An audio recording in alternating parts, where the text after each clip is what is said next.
Start with the name of Allah, who is the most beneficent and merciful.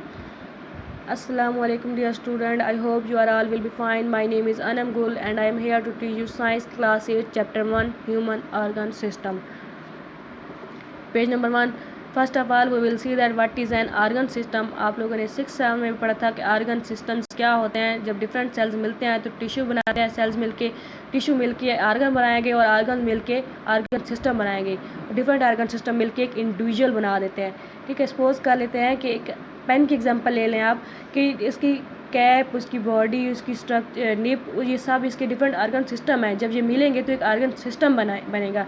इसी तरह human में भी different system होते हैं. ये different system different function perform कर रहे होते हैं. तो ये जब ये सिस्टम मिलेंगे एक इंडिविजुअल बनेगा.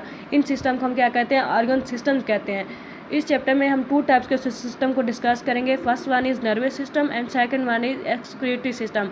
First of all we will discuss nervous system. Nervous system में हम लोग देखेंगे कि व्हाट इज़ नर्वस सिस्टम. अब नर्वस सिस्टम के बारे में आप लोगों को पता होना चाहिए कि नर्वस सिस्टम क्या है. जब आप लोग कहीं जा रहे होते हैं कहीं रास्ते में, तो आप लोगों के पाँव में कोई कांटा चुभ जाता है, आपको पेन फील होता है, तो आपके हाथ फ़ौरन उस जगह पे पहुंच जाते हैं ताकि आप उसको रिलीव कर सकें. तो आप लोगों के हाथ को कौन कहता है कि आपके पाँव पे चोट लगी और वहाँ जाए? ये सारा काम आपको बताएगा नर्वस सिस्टम. तो हम रीडिंग स्टार्ट करते हैं. Whenever a person gets injury on his foot while walking.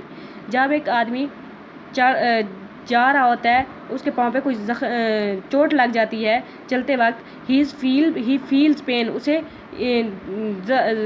दर्द महसूस होता है या उसे ज़ख्म महसूस होता है. His hand immediately reach the injured side. उसके हाथ फ़ौरन ही उस ज़ख्मी हिस्से तक पहुंच जाते हैं.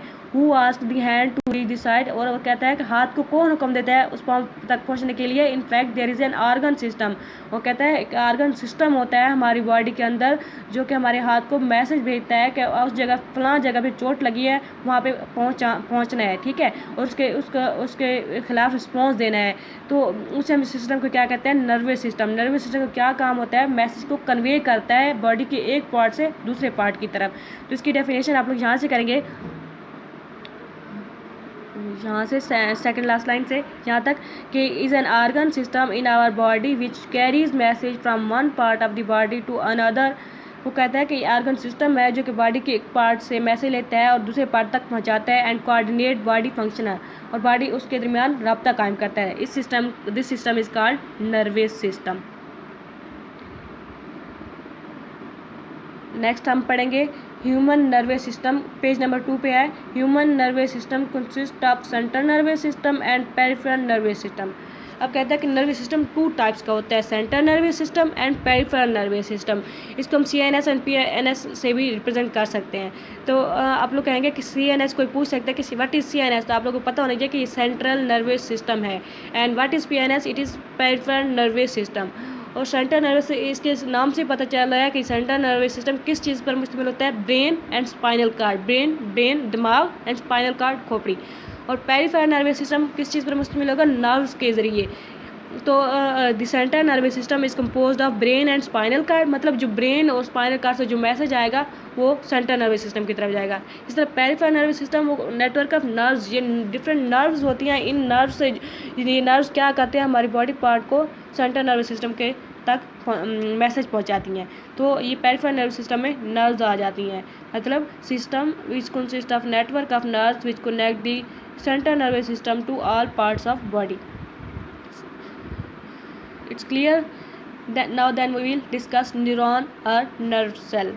तो what is nerve cell? It is the basic structural and functional unit of nervous system. ये nervous system का basic unit है, structural and functional. कहते हैं कि nerve cell क्या काम है. आप लोग सपोज कर लेते हैं कि एक पेन है, उसकी निप है. ठीक है, उस निप को हम रिमूव कर लें, उस निप के बगैर तो पेन बेकार है. इसी तरह नर्व सेल या न्यूरॉन नर्वस सिस्टम है, अगर इनको रिमूव करें तो वो सारा बेकार रह जाएगा क्योंकि वो इसका बेसिक स्ट्रक्चर भी और फंक्शनल यूनिट है नर्वस सिस्टम का.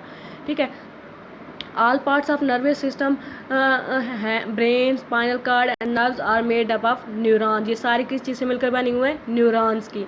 न्यूरॉन्स कहता है, ये आगे बोल्ड वर्ड में पढ़ा है, what is nerve impulse. What is nerve impulse.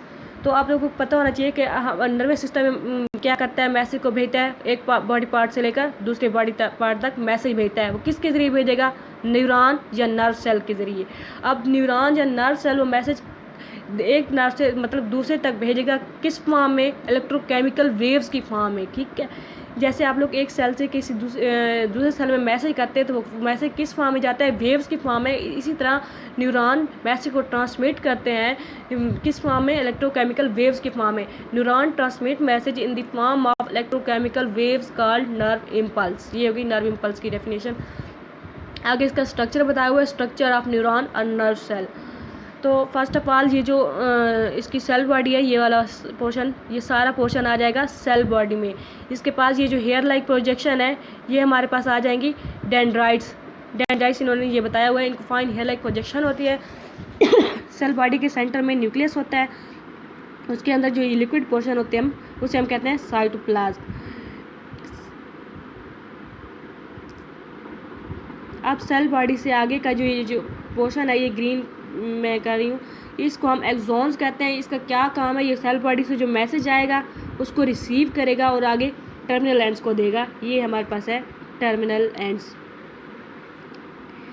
तो सेल बॉडी में जो डेंड्राइट्स हैं, हेयर लाइक प्रोजेक्शन, ये क्या करते हैं, मैसेज को रिसीव करेंगे बॉडी पार्ट से और किसको देंगी, सेल बॉडी को।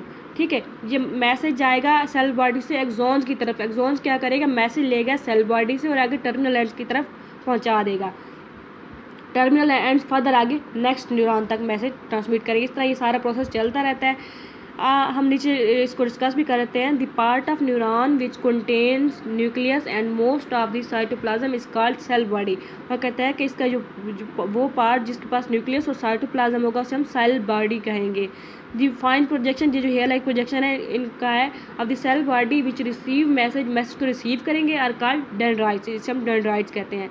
और long projection of cell body, ये लॉन्ग प्रोजेक्शन जिसे उन्होंने एक्सॉन का नाम दिया है, विच कंडक्ट मैसेज को कंडक्ट करेगी फ्रॉम सेल बॉडी, मतलब मैसेज लेगी सेल बॉडी से आगे, मतलब कंडक्ट कर रही है, वो टर्मिनल एंड्स को देगी। इसे हम एक्सॉन्स कहेंगे। Terminal ends of the axon transmit message to the next cell. अब ये टर्मिनल एंड के पास जब मैसेज आएगा तो आगे नेक्स्ट न्यूरॉन को मैसेज ट्रांसमिट कर लेंगे।